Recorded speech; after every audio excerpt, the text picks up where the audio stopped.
ನಮಗೆ ಎಲ್ಲ ಇವತ್ತು ಎಲ್ರಿಗೂ ಕೋಕ್ ಕೊಡ್ಸೋದೆ. Budget problem. Sir budget problem. Sorry sir. ಹೌದು, ಯಾರೋ ನಿಮ್ಮ ಫ್ರೆಂಡ್ ಬರ್ತಾರೆ ಅಂದಿದ್ರೆ ಇನ್ನೂ ಬಂದೆಲ್ಲ ಕಾಯ್ತಾ ಇದ್ದೀವಿ. ಯಾರು ಫ್ರೆಂಡು? ಓ ಬರ್ತಾರೆ ಸರ್. ನನಗೂ ಸ್ವಲ್ಪ ಕೊಡಿ ಸರ್. ಹೌದು ಸರ್, ಏನು ಮಾಡೋಕ್ಕಾಗಲ್ಲ ಸರ್. ನಮ್ಮ ಎಕ್ಸಿಕ್ಯೂಟಿವ್ ಪ್ರೊಡ್ಯೂಸರ್ ನಮ್ಮ ಮಾತು ಹೇಳ್ಬೇಕು ಸರ್. ಎಲ್ಲ ಅವ್ರು ಎಲ್ಲಿ ಹೋಗೋರ ಗೊತ್ತಿಲ್ಲ. ಹಾಯ್, ನಮಸ್ಕಾರ. ನಮಸ್ತೆ ಸರ್, ಸರ್. ಬನ್ನಿ ಬನ್ನಿ ಬನ್ನಿ ಬನ್ನಿ. ಅವರು ನಿಮಗೆ ಕಾಯ್ತಾ ಇದ್ರಿ. ಸರ್. ಹಾಯ್. ಆಯ್ತು ಸರ್. ಏನೋ ಆಲ್ರೆಡಿ ಪಾರ್ಟಿ ಶುರು ಹಚ್ಕೊಂಡ್ಬಿಟ್ಟಿದ್ದೀರಾ? ಏನೋ ಸಣ್ಣದಾಗಿ ಸರ್. ಎಲ್ಲ ನಿಮಗೋಸ್ಕರನೇ ಸರ್. ನಮಗೋಸ್ಕರನ ಎಣ್ಣೆ ಕುಡಿದೋದು. ಕುಡಿ ಕುಡಿ ಕುಡಿ ಸರ್, ಹಾಕಿ. ನಾ ಏನೇನಲ್ಲ ಬಿಡಿ ಸರ್, ಕುಡಿದ್ಬಿಟ್ಟು ಎಣ್ಣೆ ಕುಡಿದ್ರಿ ಅಂತ. ಅದು ನಿಜ. ಓಕೆ, ನೀವು ಈ ಪಾರ್ಟಿ ಮಾಡೋ ಉದ್ದೇಶ ಏನಿತ್ತು? ಸರ್ ನಮ್ಮ ಫಿಲ್ಮ್ ರಿಲೀಸ್ ಆಗ್ತಾಯಿದೆ ಸರ್ 12th ಡಿಸೆಂಬರ್. ಅದಕ್ಕೆ ಒಂದು ಪಾರ್ಟಿ ಮಾಡ್ತಾ ಇದ್ದೀವಿ. ಅದು ಹೆಸರಾದ್ರೂ ಹೇಳಿ. ಸಿನಿಮಾ ಅಂದರೆ ಯಾವುದು ಅಂತ ತಿಳ್ಕೊಬೇಕು ಅವರು. ಸರ್ ಇದು ನಾನು ನೋಡಿದ್ರೆ ಗೊತ್ತಾಗ್ತಾ ಇಲ್ವಾ ಸರ್? ಸರ್ ಇದು ನೋಡಿ ನಿಮ್ಗೆ ಏನು ಅನಿಸ್ಬೋದು? ಗೊತ್ತಾಗ್ತಾ ಇಲ್ಲ, ಅದಕ್ಕೆ ಕೇಳ್ತಾ ಇದ್ದೀನಿ. ದೊಡ್ಡ ಪಿವಟ್ ನನ್ನ ಮಕ್ಕಳು ಅನಿಸ್ತಾ ಇದೆ ಅಲ್ವಾ? ನಮ್ಮ ಅಕ್ಕ ನೋಡಿದ್ರೆ ಏನು ಅನಿಸ್ತಿದೆ ಅಂತ ಕೇಳಿರ್ಬೇಕಾಯ್ತು. ಎಣ್ಣೆ ತೋರಿಸು. ಹಂಗೆ ಪಿವಟ್ ಸರ್ ನಮ್ಮ ಸಿನಿಮಾ ಹೆಸರು. ಪಿಯೋಟ್. ಏನಕ್ಕೆ ಪಿಯೋಟು? ಏನಕ್ಕೆ ಇರ್ಬಾರ್ದು ಸರ್? ನಿಂತೀರಾ ಎಲ್ಲ ಪಿಯೋಟ್ಗಳ ಸಂಘನ? ಹಂಗೆ ಹೇಳ್ಕೊಬೋದು ಸರ್. ಸರ್ ಯಾವ ಊರಲ್ಲಿ ಇಲ್ಲ ಸರ್ ಸಂಘ. ಓಕೆ, ಈ ಪಿಯೋಟ್ ಮಾಡೋಕ್ಕೆ ನಿಮ್ಗೆ ಯಾವುದು ಸ್ಟ್ರಾಂಗ್ ರೀಸನ್ ಇತ್ತು? ಸುಮಾರು ರೀಸನ್ಸ್ ಇದೆ ಸರ್. ಸುಮಾರು ಜನ ನಾನು ನೋಡ್ಬಿಟ್ಟಿದ್ದೆ. ಅದೇ ರೀಸನ್ ಸರ್.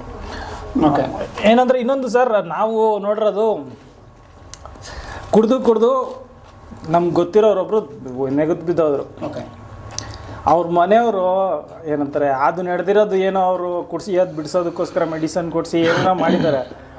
ಬಟ್ ಅವ್ರು ಸತ್ತೋದ್ಮೇಲೆ ಅವ್ರು ಸತ್ತಿದ್ದು ಕ್ಯೂರ್ ಮಾಡೋಕ್ಕೆ ಹಾಕಿರೋಂಥ ಮೆಡಿಸನಿಂದ.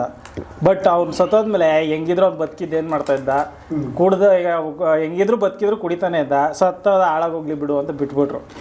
ಆ ಪಾಯಿಂಟ್ ಇದೆಯಲ್ಲ ಸರ್, ಅದು ಜನಕ್ಕೆ ಹಂಗೆ ಅನ್ನಿಸ್ಬಾರ್ದು. ಪ್ರತಿ ಮನುಷ್ಯನೂ ಇಂಪಾರ್ಟೆಂಟೇ. ಅವ್ನು ಯಾಕೆ ಕುಡಿತಾ ಇದ್ನೋ ಏನೋ, ಅವ್ನ ನೋವೇನು ಇತ್ತೋ ಏನೋ, ಅದು ತಿಳ್ಕೊಳ್ಳಿ. ಆ ಥರ ಪ್ರತಿಯೊಬ್ರದ್ದು ಒಂದೊಂದು ಕಥೆ ಇರುತ್ತೆ. ಆ ಥರ ಪಿಯೋಟ್ ಪೀಟರ್ದು ಸ್ಟೋರಿ. ಓಕೆ, ಅವರು ಆ್ಯಕ್ಟ್ ಮಾಡಿದ್ದಾರೆ ಸರ್. ಅವರು ಕೊರಿಯೋಗ್ರಾಫರು. ಅವರು ನನ್ನ ಫ್ರೆಂಡ್ ರೋಲ್ ಮಾಡಿದ್ದಾರೆ ಸರ್. ನಮ್ಮ ಸಿನಿಮಾದಲ್ಲಿ ಎಲ್ಲರೂ ಆಲ್ಮೋಸ್ಟ್ ಪಿಯೋಟ್ ಸರ್.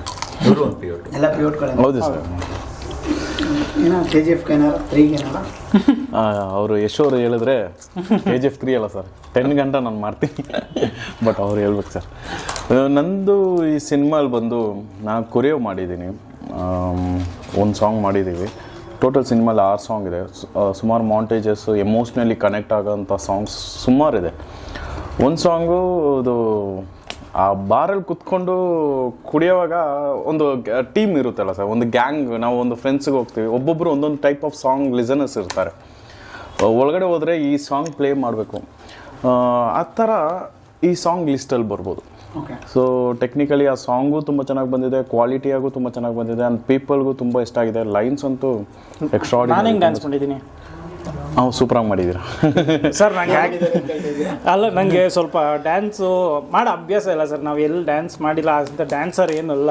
ಬಟ್ ನನಗೆ ತುಂಬ ಏನಂತಾರೆ ಪೇಷನ್ಸಿಂದ ನಾನು ಕಲಿಯೋವರೆಗೂ. But is very hard worker sir. ತುಂಬ ಪರ್ಫೆಕ್ಷನ್ ಬರೋಕ್ಕೋಸ್ಕರ ತುಂಬ ಟ್ರೈ ಮಾಡಿದ್ದಾರೆ. ಇದರಲ್ಲಿ ಅವರು ನಾನ್ ಡ್ಯಾನ್ಸರ್ ಆಗಿ ಇರ್ಬೋದು, ಬಟ್ ಸಾಂಗಿಗೆ ನಾನ್ ಡ್ಯಾನ್ಸರ್ಗಿಂತ ಆ ಎಮೋಷನ್ನ ಕ್ಯಾರಿ ಮಾಡೋಕೆ ಒಂದು ಸ್ಟೆಪ್ ಬೇಕೇ ಬೇಕಲ್ಲ, ಅದು ಅವರು ಮಾಡಿದ್ದಾರೆ. ಸೊ ಹೌದು ಸರ್, ನಿಜ ಹೇಳ್ತಾ ಇದ್ರಿ. ಸೊ ಹಂಗೆ. ಸೊ ಅವರು ತುಂಬ ಚೆನ್ನಾಗಿ ವರ್ಕ್ ಮಾಡಿದ್ದಾರೆ ಸರ್. ಅವರು ಡೆಡಿಕೇಶನ್ ಜಾಸ್ತಿ ಇದೆ. ಅವರು ತುಂಬ ಟೈಮ್ ಅದಕ್ಕಂತ ಅಲೋ ಮಾಡಿ ಅದಕ್ಕಂತ ವರ್ಕ್ ಮಾಡಿದ್ದಾರೆ ಬ್ಯಾಕ್ ಎಂಡಲ್ಲಿ. ಸೊ ಅದಕ್ಕೋಸ್ಕರ ಅದು ತುಂಬ ಚೆನ್ನಾಗಿ ಬಂತು. ನಾನು ಒಂದ್ಸತಿ ಹೇಳ್ಕೊಡ್ತೀನಿ ಈ ಥರ ಮೂಮೆಂಟ್ ಇದೆ ಅಂತ. ಅದು ಮೊಬೈಲಲ್ಲಿ ರೆಕಾರ್ಡ್ ಮಾಡಿಕೊಂಡು ಮನೆಗೆ ಹೋಗಿ ಪ್ರಾಕ್ಟೀಸ್ ಮಾಡಿಕೊಂಡು ಮಧ್ಯರಾತ್ರಿಯಲ್ಲಿ ಅವ್ರ ಪ್ಯಾರೆಂಟ್ಸ್ನೆಲ್ಲ ಎಬ್ಬರಿಸಿ ಜಿಮ್ಮಲ್ಲಿ ಇರೋರ್ನೆಲ್ಲ ಡಿಸ್ಟರ್ಬ್ ಮಾಡಿಕೊಂಡು ಇವನ್ಯಾರು ಹುಚ್ಚಾಕೊಂಡ್ದಂಗೆ ಕುಣಿತಾ ಇದ್ದಾರೆ. ಬಿಕಾಸ್ ಡ್ಯಾನ್ಸ್ ಮಾಡೋರು ಅದು ನೋಡಿದ್ರೆ ಏನೋ ಅನ್ಬೋದು. ಬಟ್ ನಾವು ಡ್ಯಾನ್ಸ್ ಬರಲ್ಲ ಏನಿಲ್ಲ ನೋಡ್ಬಿಟ್ಟು ನಗ್ತಾ ಇದ್ರು.